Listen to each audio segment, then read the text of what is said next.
Bonjour et bienvenue dans le podcast Par voix basse à voix haute. Moi c'est Capucine. Et moi c'est Julie. Nous sommes les voix de ce podcast. Mais des voix, il n'y en aura pas que deux. Vous entendrez au fil des épisodes différentes voix venues témoigner à notre micro pour parler de leur accouchement et de leur expérience en maison de naissance. Vous retrouverez aussi des épisodes consacrés aux sages-femmes qui y travaillent. Parce qu'en effet, il n'y a pas qu'une voie pour accoucher. Il y a la voie basse, la césarienne, l'hôpital, chez soi et la maison de naissance. Ici, nous recueillons les récits de ces personnes, de ces couples, de ces familles ayant fait le choix d'accoucher en maison de naissance.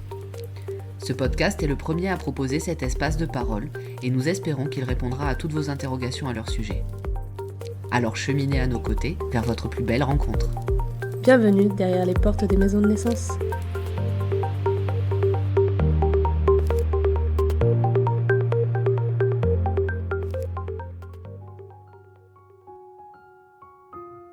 La thématique de ce mois de février était le suivi global en maison de naissance. C'est pourquoi, pour l'épisode mensuel consacré aux professionnels travaillant en maison de naissance, nous avons invité Juliette, sage-femme. Elle vient nous parler de cette thématique du point de vue de sa profession et du contexte particulier de ce type de structure. Depuis son mémoire, Juliette se destinait à travailler en maison de naissance et c'est aujourd'hui promesse tenue, car elle exerce dans la structure dont elle avait toujours rêvé. Accompagner les couples tout au long de la grossesse, partager ce doux moment de la rencontre avec leur bébé, ainsi qu'être présente pour les doutes et les questions du postpartum, c'est la mission qu'elle s'est donnée. Mission qu'elle accomplit au quotidien avec brio. Aujourd'hui, Juliette nous raconte son parcours.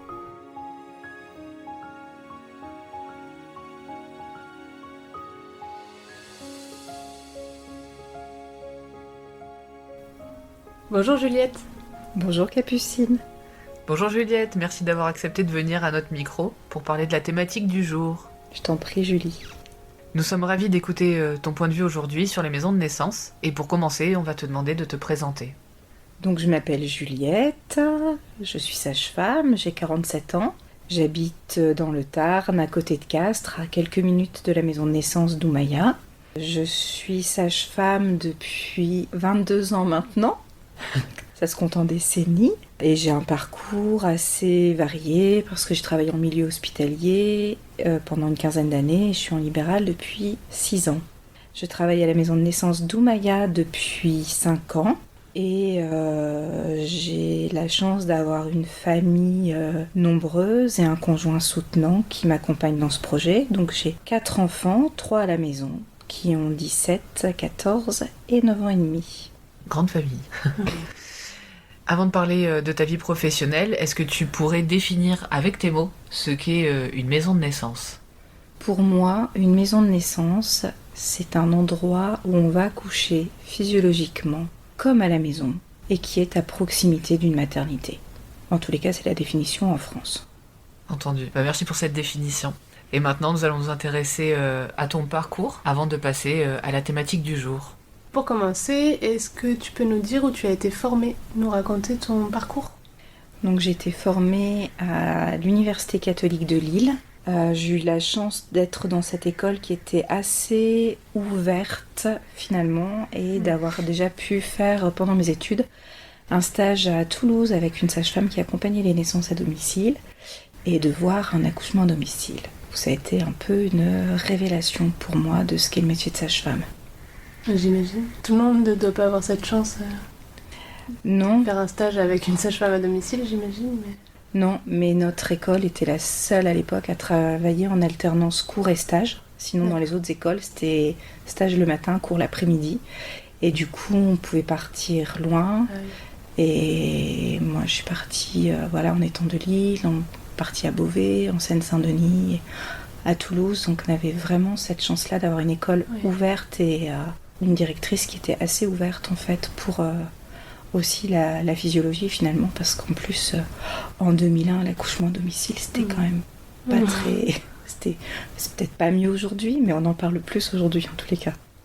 Et donc c'était un choix d'aller avec une sage-femme qui faisait de l'accouchement à domicile ? C'était mon stage à option et c'était mon tout dernier stage de dernière année. J'avais passé mes examens, j'étais vraiment libre et je pouvais me laisser aller dans ce stage complètement. Et par rapport à la disposition, du coup tu disais stage école, le fait que vous ayez autant de temps pour faire le stage, vous aviez la possibilité de le faire à l'étranger aussi ou pas ? Oui, au départ, je m'étais renseignée peut-être pour aller faire un stage aux Pays-Bas. Mais mon niveau d'anglais étant pas au top, parce que pendant nos études, on n'a pas la chance de pouvoir continuer l'anglais. Mais sinon, j'ai une collègue qui est allée au Bénin. Ok. Voilà. Et une autre qui a pu partir à La Réunion. Ok. Et le Pays-Bas pour une raison en lien avec l'accouchement ou rien à voir À l'époque, il y avait à peu près 30% des accouchements qui se faisaient à domicile. D'accord. Et donc avec une prise en charge qui était un peu différente de ce qu'on pouvait trouver en France. Ouais, ça doit être intéressant. Maintenant, pour en savoir un peu plus sur ton expérience, est-ce que tu peux nous dire si tu as travaillé dans d'autres structures, tu disais tout à l'heure que c'était le cas, ou dans d'autres contextes, vu que tu parlais de stages d'accouchement à domicile, et nous préciser un peu toutes ces expériences?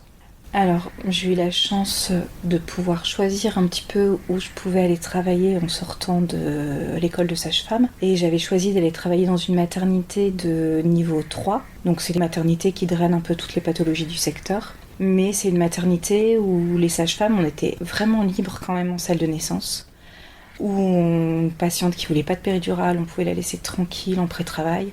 On avait une baignoire, ce qui était assez rare à l'époque. Très vite, avec 2-3 collègues, on a instauré le pot à pot en salle de naissance. On s'est un petit peu, pas battu, mais en tous les cas, on a dû expliquer les raisons de ce choix.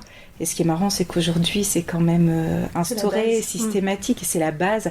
Donc voilà, c'est vraiment chouette d'avoir eu ça. C'est la première maternité niveau 3 en France qui a eu le label IHAB, Initiative Hôpital Ami des Bébés. Donc moi, j'avais commencé au tout début le projet, et puis après, ma vie a fait que j'ai déménagé. Mais voilà, j'étais assez contente de l'opportunité qu'on nous donnait de pouvoir accompagner les femmes, je dirais pas de façon physiologique, parce qu'on est en maternité et qu'on peut être quand même iatrogène, mais en tous les cas, on avait travaillé déjà sur une salle physio, on avait fait déjà quand même pas mal de projets comme ça. Et moi, je suis quitté cette maternité en 2008. Et après, je suis allée travailler à Pithiviers, la maternité de Michel Audin, les accouchements dans l'eau, tout ça. Bon, j'ai un peu déchanté parce que il n'y avait pas d'accouchement dans l'eau et il n'y avait plus Michel Audin. Donc voilà. Après, quoi. J'ai travaillé 1 an et demi là-bas. Et après, j'avais le projet d'aller à Mayotte. Bon, je l'avais déjà avant, mais ma petite fille s'est invitée. Voilà. En tant que sage-femme, on a bien géré les choses. Et ma fille s'est invitée, donc on a décalé un peu notre projet Mayotte. Et en fait, à Mayotte, je travaillais dans une maternité périphérique. Donc c'est des maternités en fait où il n'y a pas de médecin. Il y a une maternité principale avec un bloc obstétrical, des gynécos, des anesthésistes. Et après, il y avait 4 maternités périphériques qui étaient tenues par des sages-femmes en fait. Donc voilà, c'était une expérience très très riche, où j'ai pu voir de la physiologie, où j'ai pu voir aussi pas mal de pathologies qu'on ne voit plus en métropole, parce qu'il y a des femmes qui arrivent qui sont en grande précarité, avec une grossesse non suivie. Et voilà, donc humainement c'était assez intense. J'imagine. Voilà, et puis après j'ai eu la chance de croiser une sage-femme qui m'a proposé de venir travailler avec elle en libéral, et pour moi c'était le bon moment parce que ma petite dernière avait 3 ans et que j'avais envie aussi un peu de travailler pour moi et de revenir à ce qui me plaisait, qui était aussi l'accompagnement global. Voilà, mon chemin de vie. Du coup, pour réunir avec tout ce cheminement, comme tu dis, comment est-ce que tu as connu les maisons de naissance? Alors c'est marrant parce que la dernière phrase de mon mémoire que j'écris en 2001 se termine par les maisons de naissance. J'avais relu ça il y a quelques années et je trouvais ça assez dingue parce que je travaillais déjà en maison de naissance quand j'ai relu ce passage. Donc c'est quelque chose qui a toujours cheminé au fond de moi. De toute façon, l'accompagnement global. Mais après, j'avais besoin de travailler à l'hôpital parce qu'à l'époque aussi, on n'avait pas de congé maternité quand on était sage-femme. Et que moi, je voulais des enfants, je voulais des congés maternité, je voulais des congés parentaux, je voulais avoir du temps avec mes petits tant qu'ils étaient petits. Donc voilà, mais ça m'a toujours portée. Et d'ailleurs, j'ai moi-même accouché à la maison parce que c'est quelque chose qui est profondément ancré en moi, que les femmes puissent avoir le choix d'accoucher là où elles se sentent bien en fait. Ça fait toujours le meilleur accouchement. Ça prépare en tout cas à un meilleur accouchement. Et du coup, dans tout ça, quelle est l'opportunité ou le déclic qui a fait que tu es allée vers la maison de naissance réellement? Alors, ma collègue Julie, avec qui je suis en binôme, et avec qui c'est vraiment top de travailler. On s'est rencontrés à Mayotte. On est toujours restés en lien. Et quand elle a ouvert sa maison de naissance, elle m'a envoyé un faire-part pour l'inauguration. Et j'ai répondu que j'étais super contente que leur projet aboutisse et que comme je venais en métropole, si je pouvais visiter la maison de naissance, ça me ferait super plaisir. Et Julie m'a dit que... on avait toujours eu ce désir peut-être un jour de se retrouver et de pouvoir travailler ensemble. Donc j'y suis allée et puis on s'est rencontrés, re-rencontrés, redécouvertes. Et voilà, et elle m'a dit que peut-être je pouvais rencontrer les autres collègues. Donc ça a été l'opportunité pour moi de revenir en métropole. J'avais un projet quand même de revenir en métropole. Mais la maison de naissance, était vraiment l'opportunité et c'est grâce à Julie. Julie qu'on a déjà interviewée du coup. Tout à fait. Julie, merci pour tout ce parcours et toute cette explication.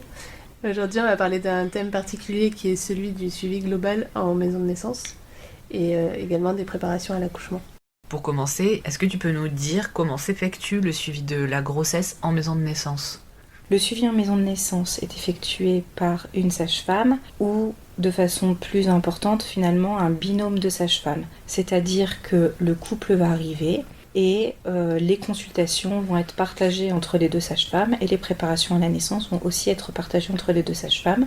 Le binôme nous permet à nous, sages-femmes, d'être d'astreinte une semaine sur 2 et donc de pouvoir avoir une vie de famille, une vie à côté de la maison de naissance. Et donc le couple accouchera avec l'une ou l'autre des sages-femmes, donc forcément avec une sage-femme qui les connaît, qui les a suivis pendant la grossesse. Est-ce qu'il y a des critères pour pouvoir être suivi en maison de naissance ? Pour être suivi en maison de naissance, il faut être en bonne santé, il ne faut pas avoir de contre-indications. En fait, on a un cahier des charges des recommandations de la Haute Autorité de Santé, pas pour le suivi en maison de naissance, mais pour le suivi par des sages-femmes, et on va se baser un peu sur ces recommandations. C'est pareil dans toutes les maisons de naissance, du coup ? Les recommandations n'ont pas été faites sur les critères d'éligibilité en maison de naissance.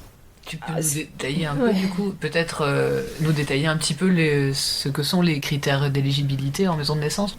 Les critères d'éligibilité pour être admise en maison de naissance, donc déjà c'est d'être en bonne santé, de ne pas avoir de pathologies comme par exemple un diabète. Il y a des pathologies thyroïdiennes qui peuvent très bien être suivies en maison de naissance, mais il y en a d'autres qui ne peuvent pas l'être. Donc ça vaut toujours le coup quand même de rencontrer les sages-femmes de la maison de naissance et de savoir si c'est possible. Il ne faut pas avoir d'hypertension, il faut avoir pas de malformation utérine, il faut quand même avoir une bonne santé de base. Et après, si c'est une femme qui a déjà accouché, il ne faut pas qu'elle ait d'antécédents gynéco-obstétricaux particuliers, comme par exemple des antécédents d'hémorragie du postpartum, un antécédent de césarienne. Voilà, donc nous, à la maison de naissance d'Oumaya, on va proposer aux femmes, aux couples, une première rencontre à la maison de naissance. Comme ça, la sage-femme qui va les rencontrer voit s'ils sont éligibles ou pas pour la maison de naissance. Et pour le couple aussi, ça permet déjà d'avoir un premier contact et de voir si la maison de naissance correspond aussi à leur projet. Du coup, oui, il y a la première rencontre dont tu viens de nous parler et qui est intéressante parce que, comme tu dis, ça permet aussi, j'imagine, d'avoir un premier aperçu aussi des locaux. C'est pas forcément la sage-femme qui les suivra, mais elle peut voir un petit peu si en effet ça correspond au projet ou si eux, ça peut répondre à certains de leurs besoins. Mais c'est aussi visiter le lieu parce que je pense que c'est assez important en maison de naissance que le lieu t'attire un minimum. Je pense que c'est nécessaire même. Comme tu disais, en fait, au tout début, il faut que la femme ait envie d'y accoucher, en fait. Et une fois que ce lien est établi, s'il est validé par le couple et les sages-femmes en termes d'éligibilité, comment se déroule le suivi en termes de consultation après ? Je reviens juste un petit peu sur ce que tu as dit en amont. En fait, c'est vrai que pour nous, c'est important que la personne qui va recevoir le couple ne soit pas une sage-femme du suivi. Ok, donc c'est volontaire, en fait. C'est volontaire que ce soit comme ça, parce que en plus, des fois, on peut rencontrer un couple et puis les vendre un petit peu. On n'a pas forcément une neutralité, en fait, quand on va suivre un couple. Et donc, c'est bien que ce soit déjà une personne extérieure qui va présenter la maison de naissance. Et à Doumaya, on a aussi cette particularité qu'on a beaucoup de gens qui viennent de loin. Et que, donc, le fait de faire la route, de savoir qu'il faut venir tous les mois pour la consultation, ça leur permet déjà de se dire ah ouais en fait ça va être compliqué, de mesurer un petit peu en fait tout ce que les contraintes que ça va engendrer et l'investissement et ça va impliquer. Et du coup de se dire non ça va pas le faire. Ou au contraire on est super motivé. Ou au contraire on est super motivé et on se donnera les moyens de faire ce chemin. Oui. Est-ce que vous avez des gens parfois qui prennent notamment des gîtes pour se rapprocher et ce genre de choses? On a à peu près la moitié de la population de la maison de naissance qui est hors secteur Castres. D'accord. Donc ces gens qui viennent, en fait, oui, prennent des gîtes 3-4 jours après l'accouchement pour qu'on puisse assurer le suivi postpartum des premiers jours. Et donc du coup, comment se déroule le suivi une fois justement que le couple a validé son envie d'être là et que vous aussi de votre côté, le groupe de professionnels a dit il y a feu vert pour nous quoi. Alors, en effet, on va rencontrer après, donc une sage-femme du binôme va rencontrer le couple, va construire le dossier médical et après, pour nous en tous les cas à Doumaya, tous les mois on présente les dossiers des personnes qu'on a rencontrées et en fait on va le présenter à l'équipe. Et parfois, sur des antécédents assez clairs, ça va pas être discuté, de toute façon la personne enceinte ne sera pas acceptée, mais par contre, parfois il y a des petites choses un peu subjectives ou des choses comme ça, et en fait l'équipe nous permet de dire en fait non, ça a l'air quand même trop compliqué votre histoire, ou un antécédent qui n'est pas forcément très clair dans ses critères d'éligibilité, et où les collègues en fait vont avoir un regard beaucoup plus neutre et objectif et vont pouvoir dire non, en fait c'est pas possible. Et nous, on a décidé collectivement que c'était pas possible de suivre maison de naissance. Donc une fois que tout ça est fait, le couple va être suivi à la maison de naissance. Donc il y a une consultation une fois par mois et il y a 7 préparations à la naissance. Les préparations à la naissance vont être réparties entre les sages-femmes. Et on va faire aussi des préparations collectives avec les sages-femmes de soutien, histoire de vraiment connaître toutes les têtes en fait, qui pourraient être là le jour de l'accouchement. C'est quoi une sage-femme de soutien? Une sage-femme de soutien, donc c'est dans les textes de loi, il a été demandé qu'il y ait une deuxième sage-femme en fait dans la maison de naissance au moment d'un accouchement. Et la sage-femme de soutien donc arrive souvent au moment de la naissance. Elle peut être dans la maison de naissance, elle peut être dans la chambre de naissance. Parfois aussi, elle peut venir en relais de la sage-femme référente, donc la sage-femme qui va suivre le couple, parce que on a eu 2 accouchements d'affilée, ou parce que le travail est long, qu'on a besoin de repos, et voilà, la sage-femme de soutien, la sage-femme et le couple. Est-ce qu'elle fait partie du binôme? La sage-femme de soutien ne fait pas partie du binôme. On a les binômes de sage-femmes référentes, et on a un pool de sages-femmes de soutien. Donc là, tu as parlé de la répartition pour les préparations particulièrement. Tu disais aussi qu'il y avait une alternance pour les consultations, et c'est qu'avec, là, pour le coup, le binôme référent. Les consultations se font qu'avec le binôme référent, et on essaye d'alterner les consultations. Un mois, on voit l'une sage-femme, un mois, le couple voit l'autre sage-femme. Et à partir de quand les couples peuvent se poser la question de l'inscription en maison de naissance? Les couples peuvent se poser la question de l'inscription en maison de naissance dès le test positif de la grossesse. Même si la question se pose pendant la grossesse, c'est tout à fait possible d'être suivi. Nous, on prend les patientes en suivi jusqu'à 28 semaines d'aménorrhée. Ça fait quoi, 28 semaines d'aménorrhée? Ça fait 6 mois de grossesse. Et après 28 semaines d'aménorrhée, c'est trop court. Le couple ne peut pas vraiment nous rencontrer, on ne peut pas vraiment les rencontrer. Et ce lien de confiance qu'on va créer tout au long de la grossesse sera pas là. C'est plus l'accompagnement global, en fait. Ouais, le ça a moins de sens. De l'accompagnement global, quoi. Dans le cas où une femme ne serait pas... serait éligible justement parce que non pathologique, elle rentrerait dans tous vos critères, et qu'en cours de grossesse, l'enfant serait déclaré handicapé, est-ce que du coup ça deviendrait un critère excluant du suivi en maison de naissance, ou est-ce que, vu que ça ne concerne pas finalement la mère, elle peut continuer son suivi chez vous? Alors, une patiente peut répondre aux critères d'éligibilité, être admise en maison de naissance pour le suivi de la grossesse, et si on détecte une pathologie pendant la grossesse, elle va être réorientée vers les maternités. Même si cette pathologie ne concerne que l'enfant?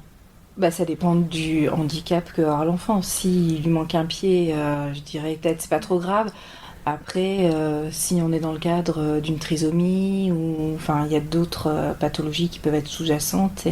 Donc non, l'idée c'est d'avoir quand même à la fin une maman et un bébé en bonne santé.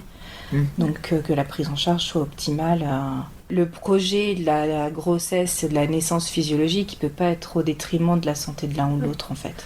Du coup, dans le suivi global, on peut être amené à être réorienté au cours de la grossesse, à ne plus être éligible, après coup finalement avoir été accepté à ce dossier, et que ça évolue au cours de la grossesse, quoi. Exactement, dans le suivi à Doumaya, en fait, nous on est des sages-femmes et on va rechercher la bonne santé de la maman et du bébé. Et si on détecte quelque chose, une anomalie au cours de la grossesse, la patiente, sera réorientée vers la maternité. De ce que je connais des maisons de naissance, c'est qu'à la maison de naissance, c'est si peu médicalisé que l'idée est vraiment de prendre des accouchements les plus autonomes possibles le jour J, quoi. Alors je dirais pas les plus autonomes possibles parce qu'il y a des personnes qui vont vraiment avoir besoin du soutien de la sage-femme et nous on va donner ce soutien-là. Et il y a des personnes qui ont peu besoin de nous et... Oui, je parlais plus sur un point de vue médical qu'un point de vue... Sur un point de vue médical, pour pouvoir accoucher en maison de naissance, en fait, il faut qu'au début du 9e mois, le bébé soit la tête en bas, que la maman ait un bilan biologique qui soit normal, que toutes ces constantes aussi soient normales en fait. Je profite du fait justement que tu parles du début du 9e mois. Tout à l'heure tu parlais qu'il y avait une consultation par mois. Est-ce que tu peux nous détailler du coup le concret de ces consultations pour qu'on comprenne justement à quel moment vous faites ces vérifications et à quel moment éventuellement il peut y avoir discussion d'une réorientation ou pas pendant le suivi global? Alors les consultations en maison de naissance, elles prennent du temps. On compte à peu près 3/4 d'heure, plutôt même 1 heure pour les consultations. Quand un couple arrive, déjà, on leur demande comment ils vont, comment ça se passe pour eux. Et les conjoints, souvent, sont aussi contents qu'on leur demande, eux, comment ils vont. Et leur retour, même sur leur compagne. Donc, il y a tout ce temps d'entretien, finalement, qui va nous apporter énormément d'éléments. Ça peut être des questions ouvertes, ou ça peut être beaucoup de silence, qui vont laisser la place à la parole, et qui vont permettre qu'on pêche quand même pas mal d'éléments qui nous permettent déjà de voir comment est l'état de santé de la mère. Et après, il y a une partie examen clinique, donc on va mesurer la hauteur utérine, on va repérer la place du bébé, on va pouvoir montrer aussi aux parents, leur apprendre un petit peu à repérer leur bébé ou à confirmer ce qu'ils avaient bien senti, palpé. On va écouter le cœur du bébé pour évaluer sa vitalité et puis prendre les constantes, la tension de la mère et son pouls. Et à l'issue de la consultation, si tout va bien, c'est bien, on se revoit le mois d'après. Et les bilans biologiques, bien sûr, qui sont recommandés, vont être prescrits. S'il y a besoin de supplémentation, la patiente va être supplémentée. Voilà. Et les échographies aussi qui doivent être effectuées. Nous, on les fait pas, on n'a pas de sage-femme à la maison de naissance qui les font, mais les patientes vont vers leur échographiste. Entendu. Et en ce qui concerne les préparations, pareil, est-ce que tu peux nous donner un aperçu de justement, est-ce que ça se fait en groupe, est-ce que c'est individuel? Tu parlais aussi que certaines préparations étaient avec les sages-femmes de soutien pour pouvoir rencontrer tous les visages. Comment un peu ça s'organise tout ça? En termes de thématiques aussi. Est-ce que c'est un peu à la carte selon les parents? Est-ce qu'il y a des contraintes? Est-ce qu'il y a des thématiques que vous souhaitez vraiment aborder, surtout peut-être en cas de première grossesse? Alors pour les préparations à la naissance, il y a 7 préparations à la naissance à la parentalité qui sont remboursées et prises en charge à 100% par la sécurité sociale. Nous, on en fait 5 dans le binôme, donc qu'on répartit en 2 préparations pour l'une, 3 préparations pour l'autre. Et il y a 2 préparations qui vont être faites par les sages-femmes de soutien. On a des thématiques qui sont un peu fixes. Après, c'est sûr que quand une patiente a déjà accouché et encore plus a déjà accouché à la maison de naissance, ça va être aussi plus peut-être des espaces de discussion et d'échange sur leur projet. Et parfois aussi, on va devoir quand même reparler de quand venir, Voilà, il y a des choses comme ça qu'on doit quand même réaborder, même pour des patientes qui ont déjà été suivies et qui ont déjà accouché à la maison de naissance. Dans les thématiques qu'on va aborder, on a la valise. Tout simplement, qu'est-ce qu'on met dans sa valise pour venir en maison de naissance. Et ça permet aussi d'aborder un peu comment ça s'organise à la maison pour l'accueil du bébé, voilà, le portage, qu'est-ce qu'il faut comme vêtements, où est-ce que le bébé va coucher, toutes ces choses-là. Ensuite, on parle des transferts. Ça, c'est une préparation qui est vraiment importante et on souhaite que le conjoint soit là. Souvent, en plus, le transfert, on peut déconstruire un petit peu des peurs. Après, on va parler aussi de quand nous appeler, quand venir à la maison de naissance. On va parler de la douleur, expulsion, position d'accouchement. Et en groupe, vont être faites la séance sur l'allaitement et la séance sur le postpartum. Et c'est quoi l'intérêt de les faire en groupe? Vous avez fait un choix ou c'est juste la répartition qui se figure comme ça? Alors, on a fait un choix pour l'allaitement et pour le postpartum. Ça nous semblait plus intéressant que ce soit fait en groupe parce que sur l'allaitement, quand on arrive à avoir des patientes ou des femmes qui ont déjà allaité et des femmes qui n'ont pas allaité, en fait, les échanges sont plus riches. Et puis sur le postpartum, en fait, c'est un petit peu pareil. Et l'impression que j'ai, c'est que si on met le postpartum en groupe, parce que souvent le postpartum, c'est un gros atterrissage après l'accouchement, et beaucoup de femmes nous disent on n'en a pas parlé, alors qu'il y a des choses qu'on a souvent évoquées, mais effectivement, je pense que tant qu'on l'a pas vécu, on sait pas bien. Et peut-être que le fait de le faire en groupe, ce postpartum, il y a des témoignages de femmes qui ont déjà accouché, et ça va être plus parlant que nous, ce qu'on va pouvoir amener. Oui, le fait que ce soit finalement une autre femme plutôt qu'une sage-femme qui, du coup, du point de vue de la patiente, c'est la professionnelle, peut-être que les choses sont entendues différemment, en effet. Et suite à ces situations de groupe, est-ce que vous avez du coup des groupes plus privés qui se forment, par exemple le fait que vous parliez postpartum, est-ce qu'il y a des liaisons d'amitié ou enfin, des choses qui peuvent faire que les gens se recontactent après suite justement à cette intervention de groupe? Alors nous, on a la chance à la maison de naissance d'Oumaya d'avoir des usagères au sein de l'association qui sont vraiment très actives et qui ont plein d'idées, et notamment qui ont mis en place un lien d'Oumaya qui permet en fait aux couples qui sont suivis de se mettre en lien avec des personnes qui ont déjà été suivies à la maison de naissance. Donc ça fait un espèce de compagnonnage aussi qui peut être enrichissant. Et à l'issue des séances de préparation de groupe, il s'est déjà formé effectivement des groupes WhatsApp ou des choses comme ça. C'est pas tout le temps que ça matche, mais parfois ça a bien matché. Il y a des groupes qui ont bien fonctionné, oui. J'imagine que ça n'existerait pas forcément si on faisait des préparations individuelles. Ouais. C'est aussi une dimension intéressante. Ouais, moi j'ai trouvé ça très intéressant qu'il y ait ces préparations de groupe et que les gens puissent se rencontrer et sortir un peu des fois de leur isolement. Qui est le problème majeur du postpartum en plus en général. Qui est le problème majeur du postpartum. Et souvent c'est des personnes qui vont se rencontrer, elles sont à peu près au même terme. Et donc effectivement après elles vivent les choses à peu près au même moment, quoi. Et puis les histoires d'accouchement peuvent être très différentes et ça permet aussi de se retrouver. Oui, finalement. Même si les vécus sont différents, ça peut quand même permettre justement de libérer et d'échanger sur tout un tas de choses.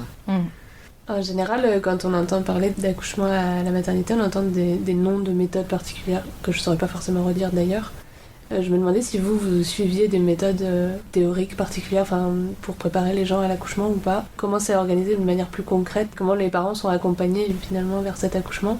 Alors quand on va commencer une préparation, par exemple sur les transferts, moi je vais commencer par leur demander ce que ça leur évoque en fait. Et à partir de là, on va pouvoir partir de leurs questions, de leurs peurs. Des fois il n'y a rien du tout et puis... Voilà, donc on va essayer d'aller pêcher un petit peu. L'idée, c'est pas de transmettre un savoir, en fait, mais c'est d'être dans le concret.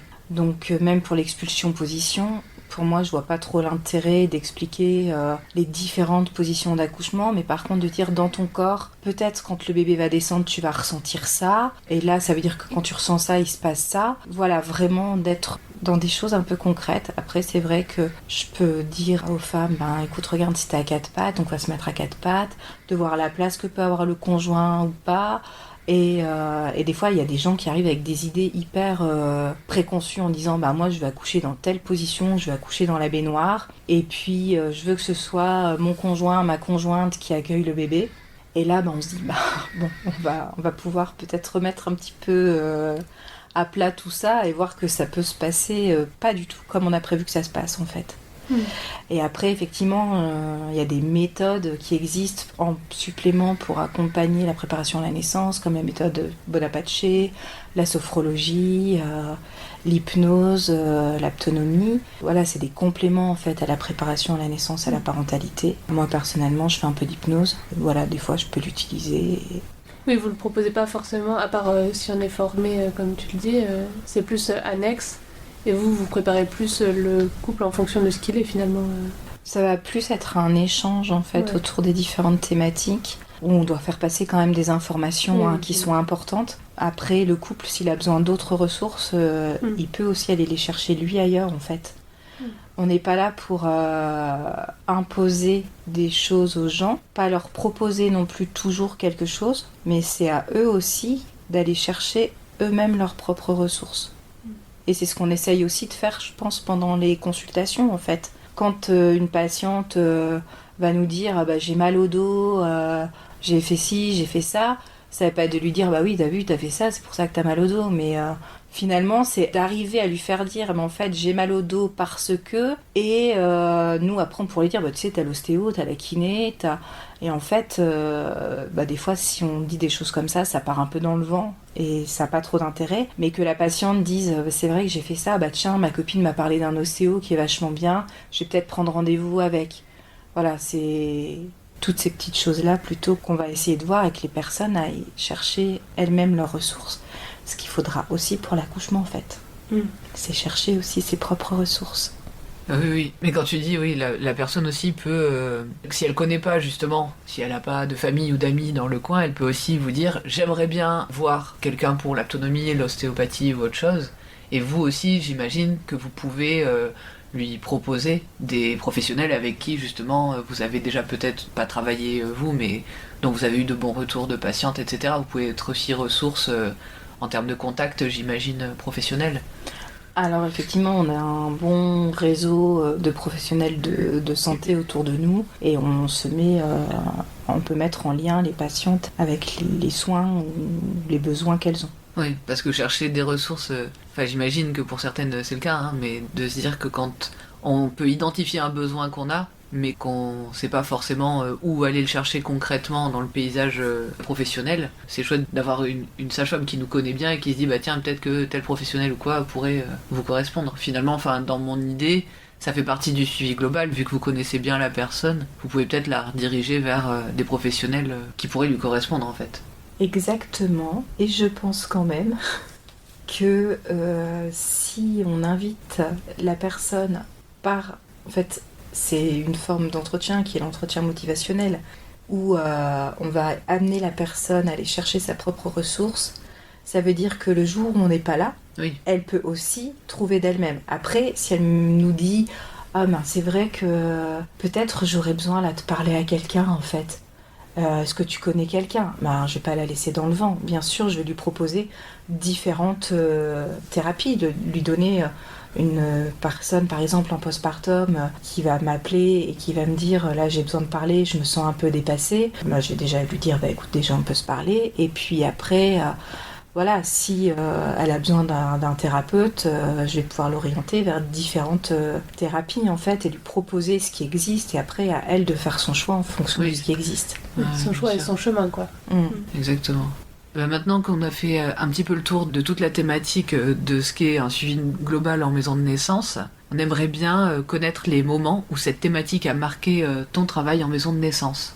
Alors par exemple, moi je trouve ça intéressant le lien de confiance et puis ça rebondit sur les ressources qu'on vient d'évoquer. Il m'est arrivé d'avoir des patientes qui ont fait ce qu'on appelle une dépression postnatale et en fait qui se sont... Donc une c'était peut-être 3 mois après l'accouchement et qui m'a envoyé un message en disant Juliette j'ai besoin de te parler. Bon là j'ai pris mon téléphone, je l'ai rappelé, on s'est fixé un rendez-vous. En fait elle savait pas vers qui se tourner et à moi elle pouvait en tous les cas exprimer tout ce qu'elle avait un peu sur le cœur. Et donc à partir de là on a identifié que certainement elle faisait une déprime postnatale, voire une dépression postnatale et que...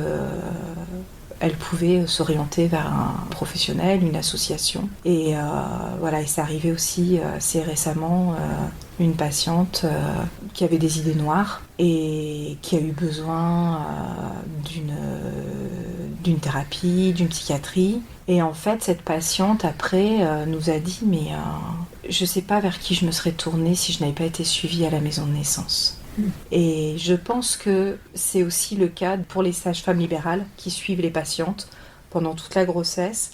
Elles sont cette personne ressource que peut avoir la patiente pendant la grossesse et en fait elle reviendra plus facilement vers elle, je pense, en postpartum. Donc j'ai trouvé ça très intéressant, le fait que ces femmes, elles avaient quand même quelqu'un vers qui se tourner. Et elles ont trouvé leur ressource elles-mêmes en fait. Leur ressource a été de dire en fait je connais quelqu'un en qui j'ai confiance. Et je peux appeler cette personne parce que je ne serai pas jugée, elle va m'écouter et peut-être qu'elle va m'aider. Et finalement, oui, tout ça est né du suivi que vous avez instauré, enfin de la confiance qui est née pendant ce suivi global. Finalement, c'est tous ces tête-à-tête dont tu parlais, les consultations, et ces choses-là qui permettent finalement 3 mois après de se rappeler que ça a tellement été ancré et c'est tellement là qu'on peut refaire appel à ces personnes ressources, comme tu disais. Du coup, c'est là qu'on voit la dimension du suivi global, notamment, quoi. Complètement, et je pense que par une sage-femme libérale qui va suivre toute la grossesse, la patiente elle va la coucher à l'hôpital et après la sage-femme libérale revient faire l'accompagnement à domicile, certainement la rééducation du périnée ou des choses comme ça, font qu'elle reste une personne ressource pour la patiente. Oui. Après, dans l'accompagnement global, j'avoue qu'on a quand même un peu une autre dimension, enfin en tous les cas, moi je perçois en tant que sage-femme que le lien qu'on va nouer avec les patientes, peut-être qu'il est un petit peu plus quand même. Il prend une autre dimension en fait, parce qu'il y a eu davantage d'intime encore du fait de l'accouchement, j'imagine aussi. Parce que du coup, ce que tu disais, c'est libéral, elle fait l'avant-l'après, mais elle n'est pas forcément présente à l'accouchement, sauf plateau technique. Et du coup, dans le suivi global de maison de naissance, on est là avant, pendant et après. Et du coup, oui, la dimension de l'accouchement rajoute une dimension d'intime et d'exceptionnel dans la vie des parents aussi. Donc ça m'étonne pas qu'il y ait cette autre dimension qui n'existe peut-être pas dans le libéral, j'imagine. En fait, ça arrive des fois qu'on transfère des patientes, qu'on réoriente des patientes à terme, et en fait, qui reviennent nous voir pour un deuxième enfant.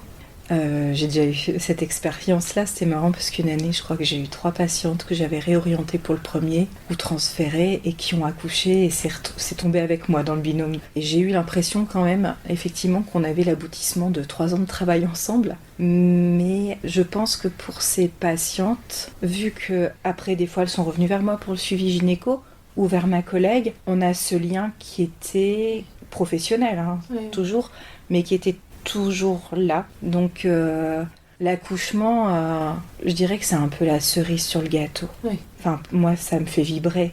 Mais ça peut pas être que l'accouchement qui fait tout ça. Mais après, c'est vrai que l'accouchement rentre vraiment dans l'intimité du couple. Et on a la chance, en fait, que les couples nous invitent à ce moment-là.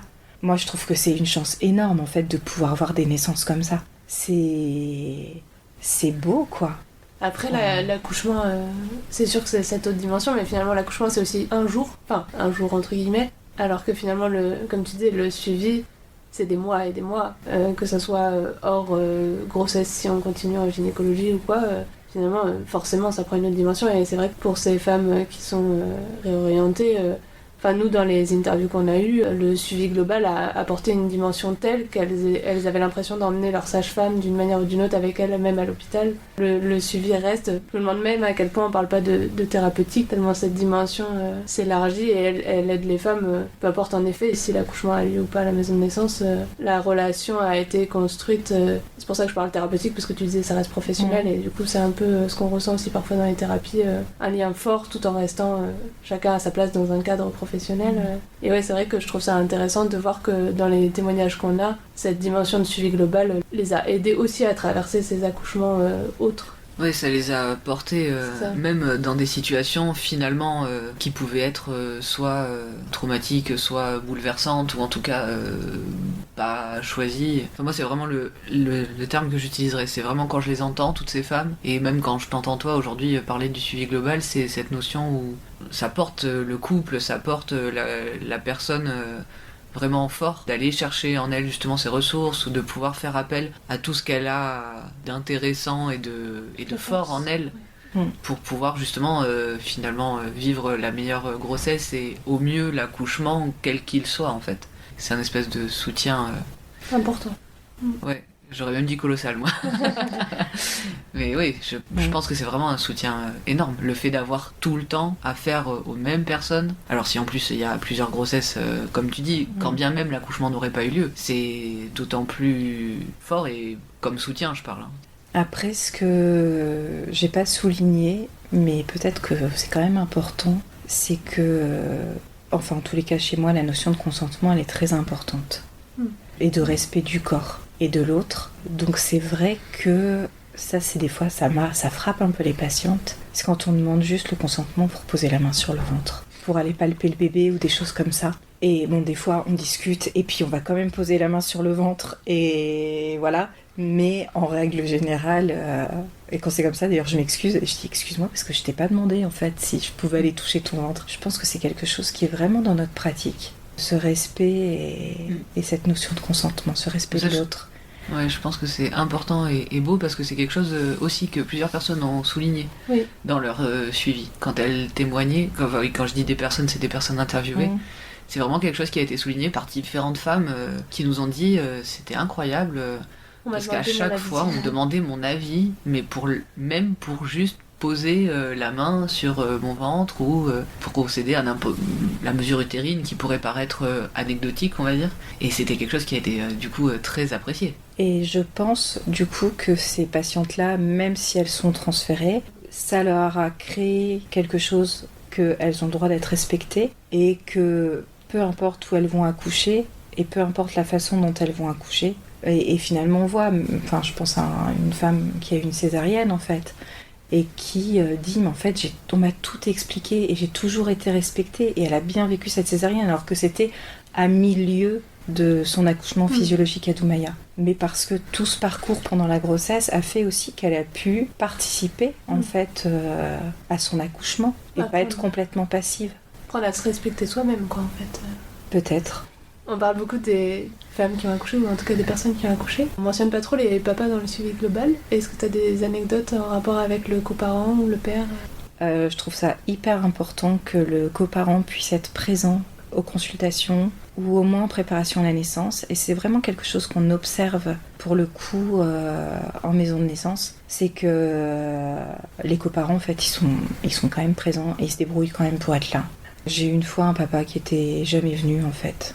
Et c'est vrai que je trouvais ça... Bon, l'accouchement était très rapide et de sa compagne était très rapide, mais peut-être j'ai trouvé ça un peu dommage qu'on se connaisse pas et qu'on s'était croisés juste une fois, parce qu'il faut quand même nous voir au moins une fois. Mais du coup, ouais, ce lien de confiance n'était pas vraiment construit, puis il connaissait pas les lieux, et du coup, il n'était pas très à l'aise finalement dans la maison de naissance. Que quand les conjoints ou les compagnes viennent, finalement ils connaissent les lieux, ils connaissent la maison de naissance, donc déjà c'est plus facile de se déplacer, c'est plus facile d'être à l'aise. Ils nous connaissent aussi, donc c'est plus facile d'avoir des gestes d'affection et d'intimité avec leur compagne qui va accoucher. Et puis parfois pour les compagnons, enfin pour le coup là c'était des papas, c'est éprouvant aussi de voir la femme qu'on aime avoir mal, de la voir éprouvée comme ça. Et c'est déjà arrivé d'avoir des papas qui lâchent des petites larmes en dehors de la chambre et qu'on soit là pour les consoler, aussi pour les rassurer. Aussi le parcours où le conjoint est là et qu'on lui demande comment ça va et qu'il nous dit tant que tu me dis que tout va bien, moi je fais ce qu'il faut pour qu'elle aille bien. Donc on sent qu'il y a un partenariat qui est important entre la sage-femme et le coparent pour que la parturiente en fait soit rassurée. Oui. Et en sécurité. J'allais dire qu'elle se sente en sécurité, quoi qu'il arrive, quoi qu'elle traverse en fait. Et on parle du coup notamment du coparent, mais de ce que nous on a pu savoir dans d'autres interviews avec des professionnels. Il est possible parfois de faire venir une tierce personne en dehors du couple parental, puisqu'on parlait de suivi, donc le couple est suivi à la maison de naissance notamment. On demande à ce que le coparent soit le plus possible présent pour former ça, mais on parle là uniquement du couple parental. Qu'est-ce qu'il en est de ces personnes qu'on voudrait inviter le jour de l'accouchement ?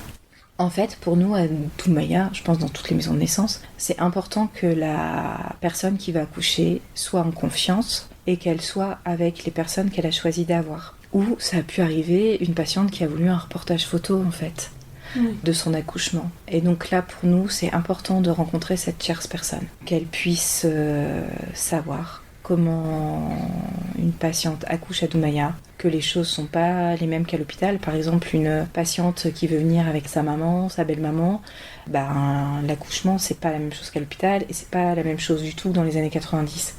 Donc voilà, et j'avoue qu'une fois une patiente est arrivée avec sa mère, c'était pas prévu qu'elle soit là. Et la mère a été vraiment déboussolée par le fait que déjà sa fille accouche à 4 pattes. Ça n'a pas été simple et je pense que ça n'a pas du tout été simple du coup pour cette femme d'avoir à gérer sa mère au moment où elle a accouché. Du coup là la question me vient des enfants aînés qui potentiellement pourraient être amenés à la maison de naissance le jour J. Enfin je sais pas du coup si c'est possible ou pas, la question vient justement derrière ça, c'est ce qu'on parle de préparation à l'accouchement. Comment on prépare les aînés, suivant peut-être aussi les âges, suivant les conditions. Et si par exemple, je sais pas, un grand de 10 ans a envie de participer à la naissance, est-ce que c'est possible ? Est-ce que c'est quelque chose que vous autorisez par question d'organisation aussi ? Enfin voilà. Alors, c'est vrai que dans les accouchements à domicile, les aînés peuvent être présents parce que c'est plus facile, parce qu'ils sont dans leur maison, parce qu'ils ont leurs jouets, ils ont leurs occupations, ils ont leur lit. Donc des petits aînés à la maison de naissance, je dirais que c'est pas forcément évident et c'est pas forcément adapté. Parce que c'est un petit peu déboussolant pour eux, et en tous les cas, il faut une tierce personne qui soit là pour s'occuper des aînés. Après, c'est déjà arrivé, une maman qui avait son grand qui voulait être présent à l'accouchement. Ils sont venus aux préparations à la naissance et finalement ils avaient plus trop envie d'être présents à l'accouchement. Donc ça a permis de clarifier un petit peu les choses. Et il y a eu une fois une aînée, elle avait peut-être 12 ans, qui a voulu être là, qui est venue avec ses parents. Il n'y avait pas de tierce personne pour s'occuper d'elle. Mais bon, elle se gérait et finalement elle n'a pas souhaité être dans la chambre. Et elle avait pris son casque de musique et elle était à l'extérieur, elle n'avait pas trop envie d'entendre sa mère. En fait, il y a ce qu'on imagine et puis il y a la réalité. C'est vrai que ce qu'il y a de bien chez les grands, c'est que finalement ils sont quand même un petit peu en autogestion. Mais après voilà, elle a pu venir, elle a pu voir son petit frère tout de suite, elle a pu couper le cordon...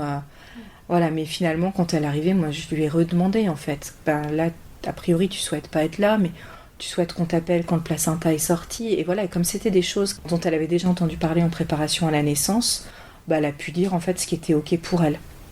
Oui, et puis elle était assez grande en plus pour pouvoir, comme tu disais, en fait, s'autogérer, avoir son petit espace à elle le temps de la naissance, et du coup être de suite là pour quand même pouvoir participer. C'est chouette qu'elle ait pu couper le cordon et tout ça, si c'était en tout cas son souhait. Parce que comme tu dis, un petit aîné, ça demande forcément à ce qu'il y ait quelqu'un. Le coparent ou la sage-femme peut pas gérer un enfant de 2 ou 3 ans pendant qu'une maman est en train d'accoucher, j'imagine. Non, effectivement, on peut pas gérer les petits aînés en fait, ça va pas être possible. Donc il faut qu'il y ait une tierce personne qui soit là.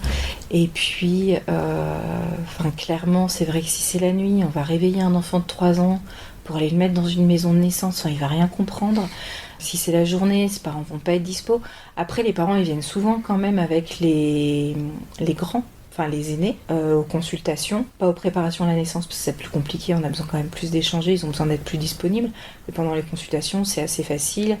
Après, la maison de naissance, elle est bien faite parce qu'il y a un coin jeu pour les enfants. Et finalement, ils aiment bien venir dans cette maison de naissance aussi. Mais c'est vrai qu'on a eu on a eu quelques demandes, c'est des choses dont on a discuté et au final ça s'est jamais présenté que les parents viennent avec les petits aînés. Et puis il se pose aussi la question du transfert en fait. Oui. Voilà, il faut que quelqu'un puisse gérer les enfants au cas où. En tout cas, c'est chouette que vous les acceptiez pendant les consultations, éventuellement les prépas. Ça leur laisse quand même l'opportunité et une place pour comprendre un peu plus s'ils sont assez grands, pour comprendre justement un peu plus le concret de ce qu'est une grossesse. Je trouve ça intéressant parce que c'est pas tous les professionnels qui accepteraient, je pense, que les enfants soient présents pendant les consultations. Ah non, alors après, j'ai oublié de parler d'un entretien qui est hyper important, qui est l'entretien prénatal. En fait, qui va être un entretien qui va être fait en début de grossesse, au début du souvent au 4e mois. Et là, c'est bien que les aînés soient pas là parce que des fois, les parents ils peuvent exprimer des choses très personnelles dans leur vécu et très dures. Et donc, ils ont besoin d'avoir toute la disponibilité et la liberté de pouvoir s'exprimer. Donc, les aînés sont pas toujours bienvenus en fait. Ça reste quand même des consultations médicales et où la femme elle a besoin d'exprimer des choses et d'exprimer ce qu'elle a exprimé quoi. Oui, il y a beaucoup d'émotions qui est brassée quoi. En fait, faut pas que ce soit un frein pour la femme ou le couple d'exprimer des choses qui sont en train de traverser parce que justement il y a un enfant. Exactement. Et que c'est ça qui amène aussi à une bonne préparation, j'imagine. Pouvoir lâcher justement ces choses, quoi, ces angoisses, ces émotions et les lâcher avant l'accouchement en tout cas. Donc on a parlé éventuellement de la famille, ou ça inclut j'imagine même des amis proches éventuellement, ou j'en sais rien. Ça peut impliquer, tu disais, des photographes ou ce genre de personnes professionnelles. Je pense aussi à des doulas ou peu importe des accompagnants. Qu'en est-il des animaux pour qui les gens ce serait très cher pour eux? Est-ce qu'il y a des contraintes par rapport, je pense, particulièrement à l'aspect sanitaire en fait? En fait, ça s'est déjà posé. Un couple qui voulait venir avec leur chat. Et pour nous, c'était vraiment impossible parce qu'on est quand même dans une maison de naissance et on a des critères d'hygiène à respecter. On n'est pas forcément tout à l'aise avec les animaux. Enfin voilà, c'est pas gérable. Et puis un animal, en fait, honnêtement, même en postpartum, on le voit avec les chiens. Ils vont plus réagir forcément de la même façon quand il y a un bébé qui arrive dans la famille. Voilà, mais ça c'est déjà posé comme question. Et en fait, nous, clairement, la maison de naissance d'Oumaya, c'est non. Oui, c'est encore moins gérable qu'un enfant en fait. Il y a des gens qui ont des animaux, bon, si t'as un chat, c'est vrai que tu lui laisses une litière, une gamelle, ça va. Les chiens, en fait, c'est plus compliqué. Quand on part pour un accouchement, on sait pas pour combien de temps on part. Et on peut pas dire, on va laisser les chiens et on va se débrouiller, ou alors je vais les mettre dans le camion ou dans la voiture et j'irai les sortir. En fait, ça, c'est pas possible. Donc ça, c'est quelque chose, déjà, en amont, dont on va parler avec les couples et qu'on va anticiper. On fait garder les enfants, on fait garder les animaux.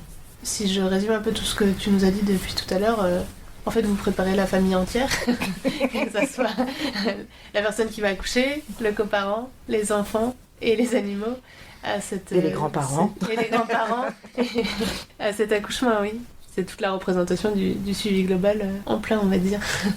Oui, parce que c'est dans le temps et aussi dans le volume, en fait. C'est en plusieurs dimensions. C'était très riche, très intéressant, ouais. Tout ce à quoi, en fait, finalement, toi, t'as pu faire face et on imagine beaucoup de sages-femmes, même en maison de naissance.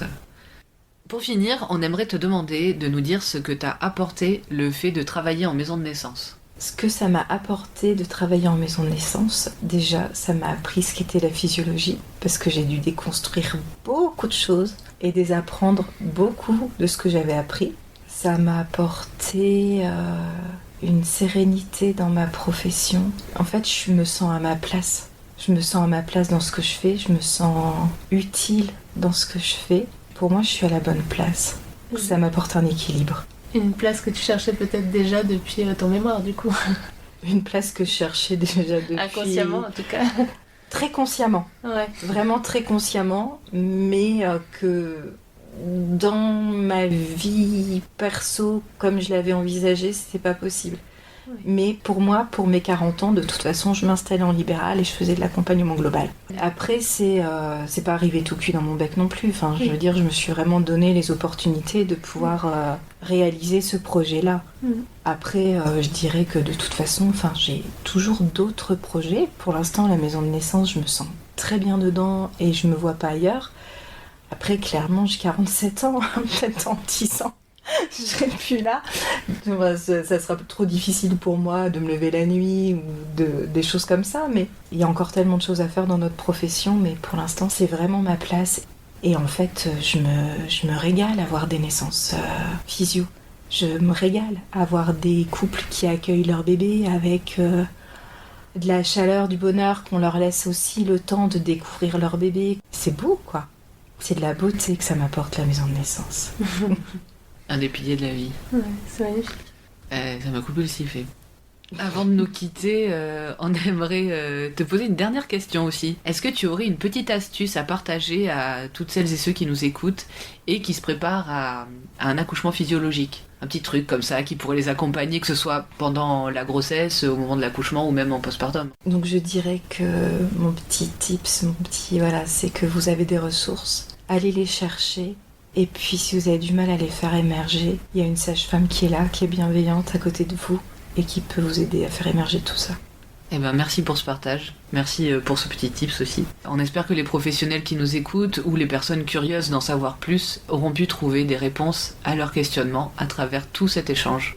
On est ravis d'avoir pu partager tes expériences pendant ce petit moment et on te souhaite une belle carrière pleine de jolies naissances. Merci beaucoup. À bientôt Juliette. À bientôt.